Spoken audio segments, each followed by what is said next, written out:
구속된 뒤에 이명박 전 대통령이 잠도 잘 못 이룬다는 이야기는 계속해서 나왔습니다만 수면제 복용하는 그 횟수도 좀 늘리고 있고 좀 여러 가지로 힘들어하고 있는 것 같아요. 예, 역시 그 측근들, 그러니까 변호인 접견 갔다 온 사람들은 전원으로 나오는 건데, 네. 그냥 수면제 한 알 정도 먹는데 두 알로 양은 늘렸는데도 잠을 못 잔다고 하죠. 그래서 네. 잠을 못 잤기 때문에 가서 보면 얼굴이 이제 굉장히 좀 부어 있다라는 이제 얘기들도 하고 있는 거죠. 측근들의 전원에 따르면요.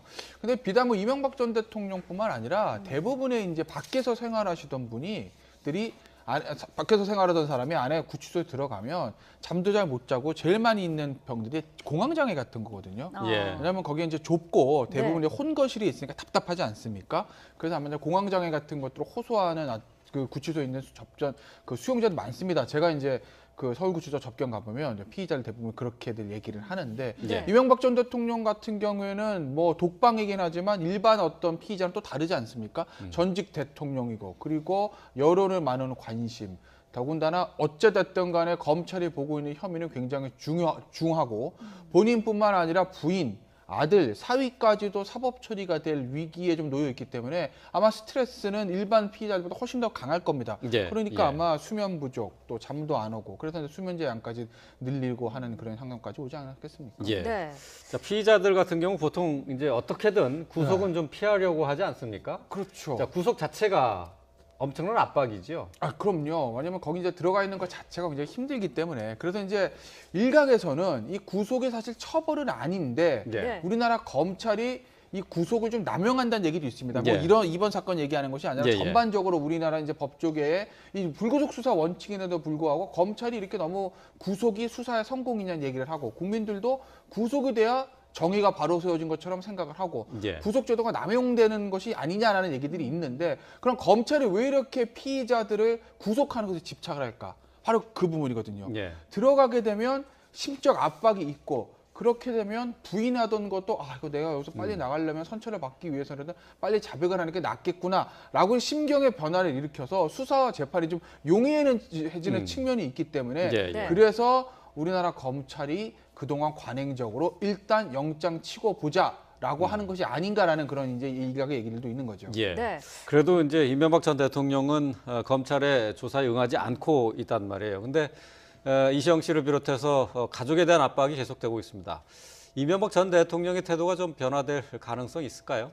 근데 변화될 가능성은 상당히 적지 않은가 생각이 드는데요. 왜냐하면 그 가족 등에게 오히려 신신당부의 그 이야기를 했던 것으로 현재 또 알려져 있습니다. 그 김인옥 여사 같은 경우에 원래 그 변호인과 제3의 장소에서 검찰 조사에 응하기로 했었는데 이명박 대통령이 하지 말라라고 하는 아주 그 의미 있는 신신당부 얘기를 한 것으로 봐서는 가족이 결국 조사를 받게 되면은 검찰이 이미 그 짜놓은 각본에 의해서 검찰의 스토리 라인대로 결국 이야기가 꾸며질 가능성이 사실 크지 않느냐 이렇게 판단을 한 것 같고요. 그리고 특활비라든가 뇌물이라든가 이런 것과 관련돼서 본인이 예를 들면 이제 대통령으로서 특활비를 공적인 업무에 활용했다든가 이렇게 또 설명할 수 있는 변명의 여지가 충분히 있는데 이것을 예를 들면 김인옥 여사가 섣불리 의도치 않게 다른 얘기를 하게 되면 본인이 생각하는 어떤 변명할 수 있는 그 여지 자체도 줄어든다든가 이런 식의 여러 가지를 이제 생각했던 것이 아닌가 생각이 되기 때문에 가족에 대해서는 결국 지금과 같은 태도가 유지되고 다만 이제 그 검찰의 입장에서 그 남은 시간이 지금 기소 전까지 4월 10일 날이 이제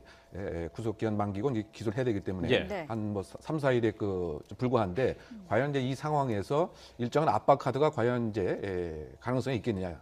다만 이제 중요한 것은 일단은 면담이 이루어져야 되겠죠. 면담이 이루어지고 나서 무슨 회의와 얼굴이라도 좀 봐야죠. 얼굴에 보고 나서 그러니까 우리나라는 사실 유죄 협상제도, 플리 바게닝 제도가 이제 공식적으로 허용이 안 돼 있죠. 하지만 현실적으로는 사실 일정한 부분을 양보할 테니까 일정 부분을 인정하라. 이런 식으로는 현실적으로는 있을 수밖에 없습니다.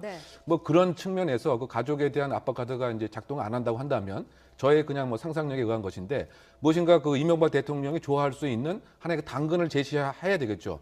예를 들면 저의 그냥 개인적인 상상입니다만 지금 구속 기한 전체가 한심에서 6개월에 이제 국한되어 있단 말이죠.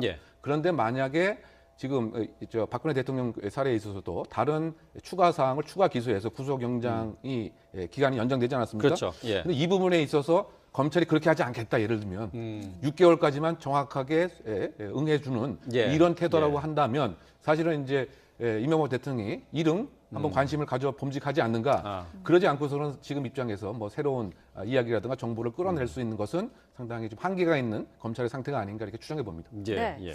이 전 대통령 측이 변호인을 공개 모집하지 않았습니까? 뭐 월급 얼마, 뭐 이렇게 뭐 그 공개를 하면서까지 모집을 했는데 30여 명 정도가 왔다고 해요.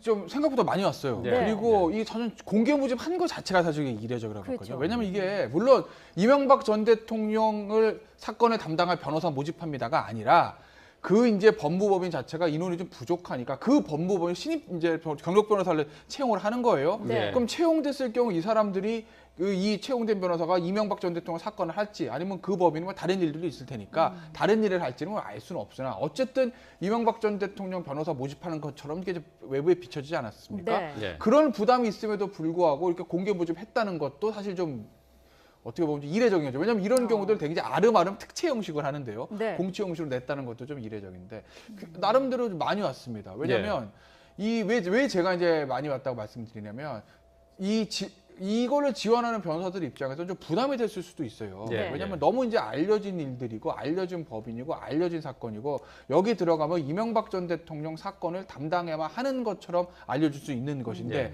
이게 일반적인 사건이 아니라 뭐 옳고 그름, 뭐 진보 보수 이런 걸 다 떠나서 이 정치적인 어떤 형사 사건을 변호사가 담당하는 건 사실 굉장히 좀 부담스러운 상황이거든요. 네. 네. 변호사의 정치적 성향 이런 것과 상관없이 어떤 정치인의 사건을 만든 순간 그 변호사의 정치적 성향이 그쪽인 것처럼 이게 딱 정리가 돼버리는 그런 네. 효과들이 좀 있기 때문에 변호사들로서 상당히 정치적인 사건, 형사 사건 많은 게 부담이죠. 그럼에도 불구하고 며칠 되지 않았는데 30명 이상의 변호사들이 몰렸다. 뭐 저도 변호사 중에 한 사람이지만 변호사 업계에 요새도 뭐 예. 취업난 있다는 얘기도 많이 있거든요. 뭐 그것들 좀 단적으로 보여주는 사례가 아닌가 싶기도 합니다. 예. 네. 30여 명의 이제 변호사가 공개 채용에 응했다고 하는 건데 이제 그 말씀을 들어보니까 실제로는 법무법인 로펌에 그렇죠.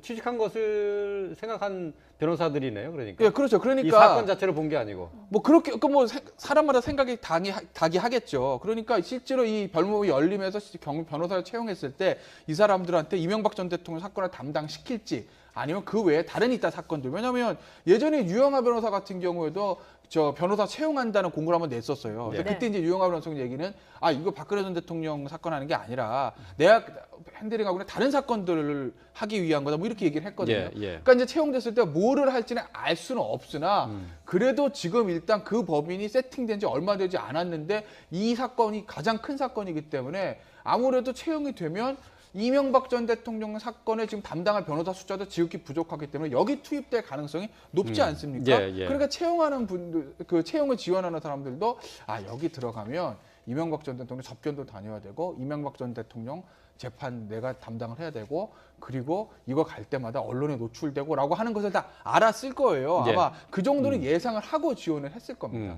예, 알겠습니다.